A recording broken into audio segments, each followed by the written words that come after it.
one, that one.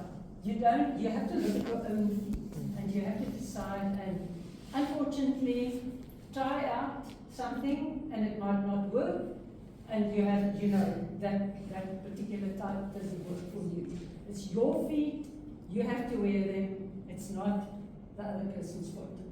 And the other person's shoes. And you wear men's shoes.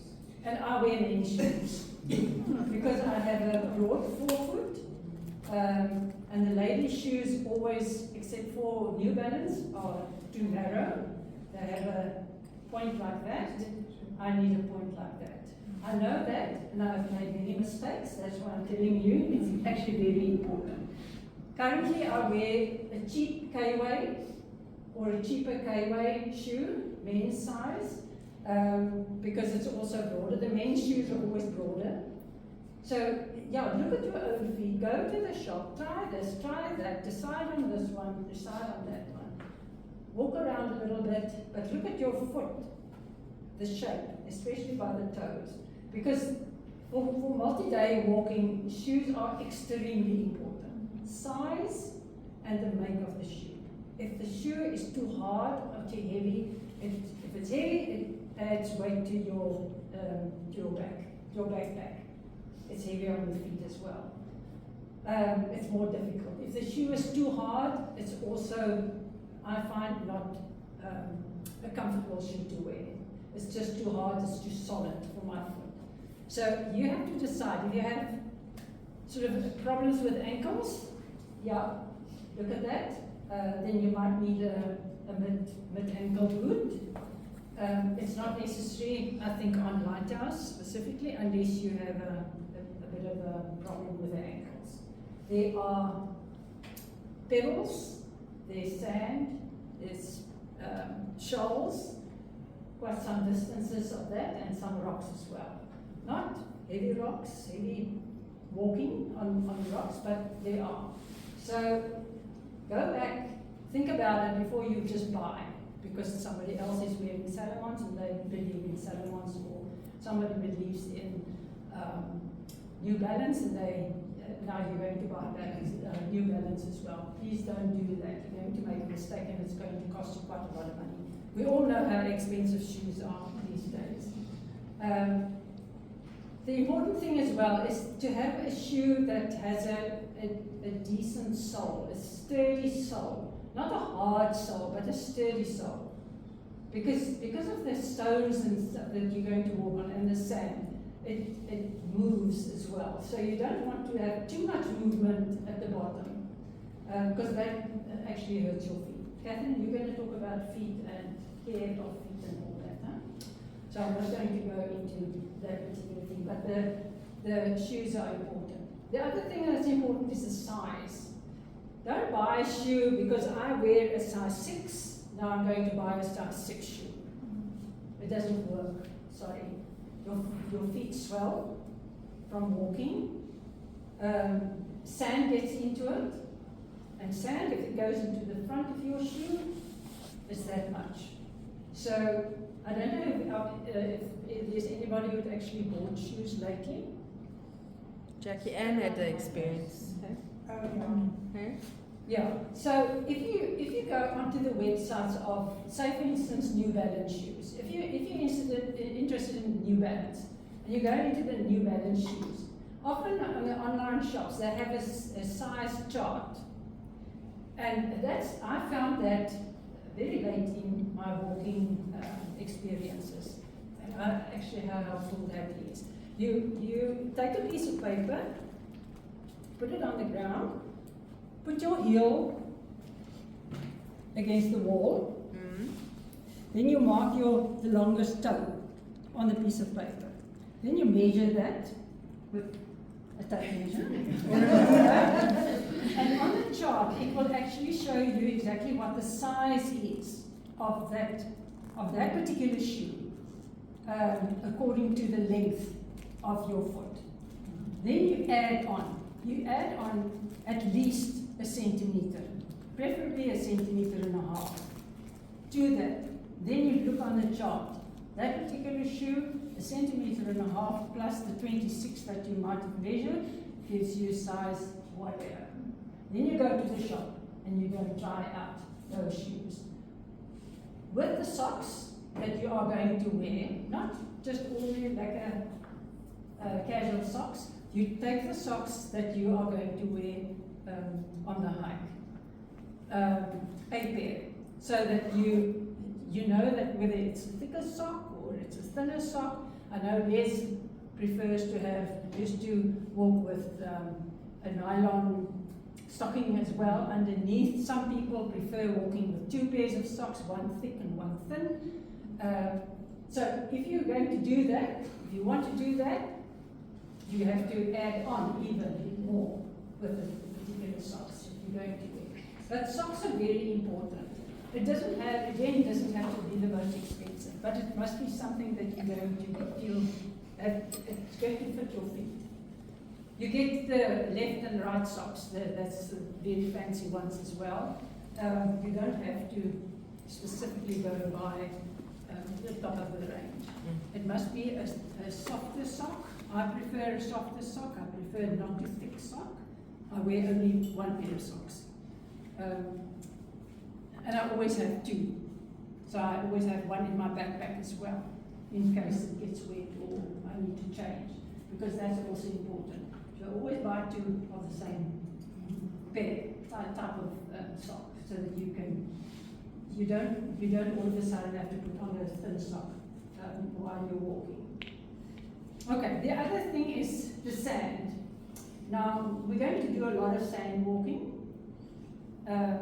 Hopefully we get nice solid sand, depending on the tides, but you are going to have to walk in soft sand as well. And the soft sand goes through the shoe, through the mesh often, into the shoe, and that makes the shoe, obviously, it sits in the front by the toes. So sand is an enemy, is enemy number one on Lighthouse, sand in your shoes. And I really feel that everybody should wear gaiters. That you buy the gaiters. You don't have to go and buy the fancy gaiters at Cape Union Mart that cost a fortune. 100 rand. Truly has Letitia has the gaiters. Please buy the gaiters. It really does help. It doesn't always take out all the sand, but it prevents a lot of sand, especially coming in from the top as well. It really is very important. Just about gaiters, my first lighthouse I had very fancy, and about 4 or 5 lighthouses. I love them, but you get heat rash. You underestimate your socks. And last year was the first time I walked in the lighthouse gaiters. Oh, okay. What a difference. I really mean it, and I hike a lot. Like, that was a big difference. I remember I always got I could never understand how you could cope with the no sun going up there. But it really, they make, that's And they give you the sexy tan line that you never get rid of. That was my long socks. They Yeah. So please, if you can, and you know you're going to walk, get them from Letitia even tonight so that you can get used to them. And adjust them so that it fits, the elastic adjusted around the leg, so that you don't get to Lighthouse on the first day and all of a sudden you can't understand why it's going down all the time, or it's too tight or whatever. So please check that out. And your shoes, your socks, and your gaiters you must wear. Shoes must be worn in. We've seen on every single lighthouse that I've walked, Ask there's Catherine. been a problem about with feet. Because people haven't worn their shoes in. Now, wearing shoes in is not walking 5 kilometers every month, once in a month. That's not wearing in your shoes. It's not going to work. I can promise you that. You have to wear them, even if you walk in the house with them all the time. The shoes and the socks, the shoes and the socks. Put them on if you have nowhere else or no other time to actually wear them. Those are the very important things. The other important thing, are you going to talk about bags? No. Okay, say the big one. No? Can I copy your stuff next?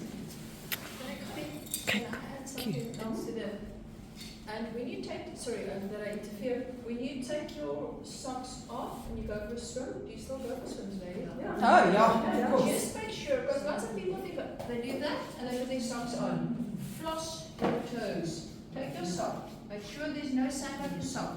Floss your toes between all the toes. Because trust me, that little bit of sand between the toes can be the biggest yawn. So make sure that your feet are really dry, that you really clean your feet thoroughly, that your socks are clean thoroughly between you before you put, or the socks are clean like before you put them on, and then that your shoes are also clean. Check the sand. And talcum powder. Yes. If you're going to swim, talcum powder. Yeah, there was somebody this year, Saluri, it was he, but who had the talcum powder in a little, something like in a material little bag or something, and they, instead of, and the wind blows everything away, and it's everybody in everybody's face. There was somebody who had it in like a little buffer thing, yeah. But it wasn't it was just, the powder was in there, and they would just almost wipe it off, instead of shaking out the talcum powder. Sounds from like the something you container. can crochet. Yes, you can do that. Okay, the other thing I just want to add, and I think the important thing that Antoinette was talking about is really your bag as well. That's the other thing that you must try out. You can't get a bag from somebody else and yesterday and now tomorrow you're going to walk with a bag. That doesn't work either. Your shoulders are going to pack up. You're going to have sore shoulders. You're going to have chafing on the shoulders. If you have to get a bag, buy a bag. Look for a bag that has this type of waist strap. Okay, that's padded. So if you have it on, it sits. It's comfortable. It's soft, and it sits over there. If you have one that has the webbing only, it actually tends to cut eventually into your waist. That's not so nice. So look for a bag, and you get the K-way bags. I think they all have the padding as well, and they're not that expensive.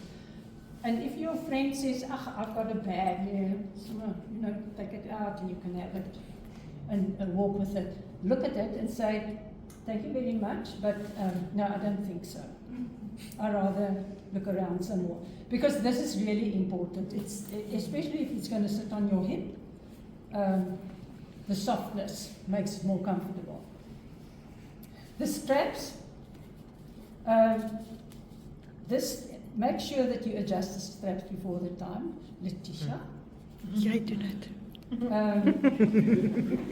Letitia always has a problem with her bag. She says the bag is too heavy. The bag,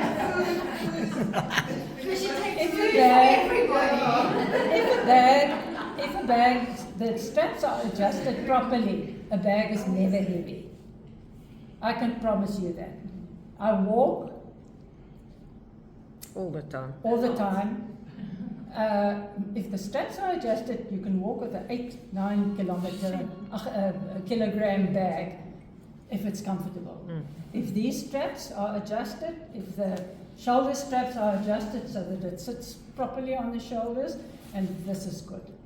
So please make sure, there's a lot of information on the internet and they show you exactly how to adjust your bag according to whatever you have. Website. Yes. But you can actually just Google and say, how to adjust backpack. Or you just ask Ronelle, fit your bag when it's on your back. Ronelle,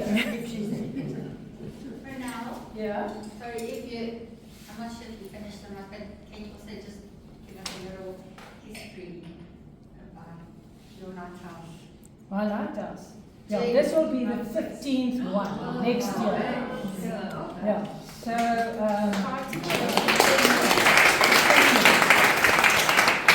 but I think Melinda is still one ahead. And you?